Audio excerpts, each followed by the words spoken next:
Saudara dan saudari terkasih, Injil kita pada hari ini diambil dari Injil Lukas bab 10 ayat 38 sampai 42. Dalam perjalanan ke Yerusalem, Yesus dan murid-muridnya tiba di sebuah kampung.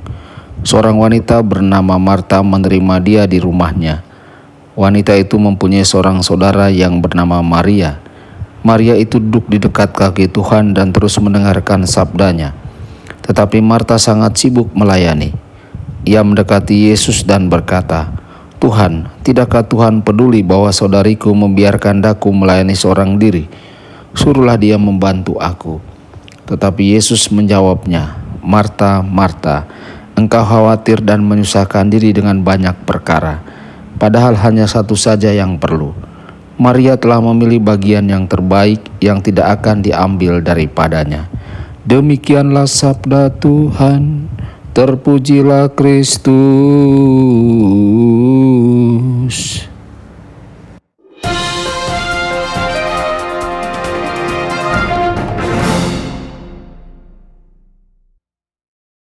Saudara dan saudari terkasih dimanapun Anda berada, jumpa lagi dengan saya Romo Tedens dalam saluran Warta Kabar Sukacita.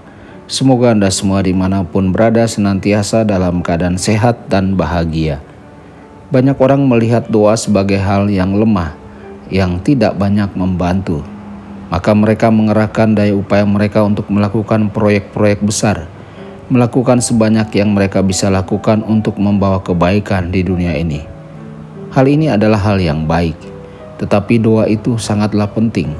Bahkan jika kita berhasil melibatkan ribuan orang dalam proyek kita tetap tidak akan mencapai sebanyak ketika kita melibatkan Tuhan. Melibatkan Tuhan melalui doa adalah hal pertama dan terpenting yang harus dilakukan jika kita ingin mencapai sesuatu. Saudara-saudari terkasih, banyak kritikus doa mengeluh bahwa mereka banyak berdoa tetapi tampaknya tidak ada gunanya. Maka ada beberapa hal untuk dikatakan tentang doa. Pertama-tama, perlu ada cinta untuk Tuhan di dalam hati kita. Tuhan perlu menjadi seseorang yang akrab bagi diri kita sebagai seorang sahabat. Dalam meminta bantuan, kita berharap mendapat tanggapan yang lebih besar dari seseorang yang kita kenal, seseorang yang dekat dengan kita daripada dari orang asing. Bayangkanlah jika ada seseorang yang hampir tidak kita kenal dan satu-satunya saat kita melihatnya adalah ketika dia membutuhkan bantuan dari kita. Apakah kita akan cenderung memberikan apa yang dia butuhkan? Lalu yang kedua, kita haruslah bertekun dalam doa. Seperti wanita Kanaan yang meminta Yesus untuk menyembuhkan putrinya, kita haruslah bertekun dalam doa ketika keadaan sulit. Ketekunannya meningkatkan imannya dan pada akhirnya mendapatkan apa yang diinginkannya. Jika kita bertekun dalam doa dengan cinta, kita akan mendapatkan semua yang kita butuhkan. Saudara-saudari, kita perlu ingat bahwa setiap doa memiliki dayanya. Seberapa sering kita kecewa ketika kita tidak mendapatkan apa yang kita minta? Apakah kita cukup terbuka dalam doa kita untuk membiarkan Tuhan bekerja seperti yang Ia inginkan, untuk mengikuti rencananya bukan rencana kita sendiri? Apakah kita memaksanya untuk menolak permintaan kita dengan membuatnya begitu sempit sehingga tidak ada cara untuk memasukkannya ke dalam rencananya? Walaupun kita tidak melihat hasil doa kita, bukan berarti Tuhan tidak mendengarkan. Tuhan selalu hadir pada kesempatan itu dan akan sering melakukan sesuatu yang jauh lebih baik daripada apa yang kita ingin Tuhan lakukan. Tuhan melakukan yang terbaik untuk kita bahkan jika itu tidak sepenuhnya sesuai dengan rencana kita.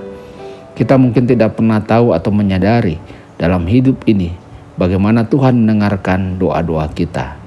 Dibutuhkan iman untuk menerimanya. Tuhan Yesus memberkati dan menyertai Anda semua.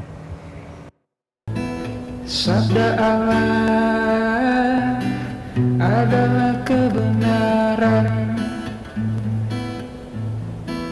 Sabda Allah adalah kehidupan. Mari kita mencintainya, mari kita menghayatinya. Ya Tuhan yang ku muliakan, sabdamu angkat rasa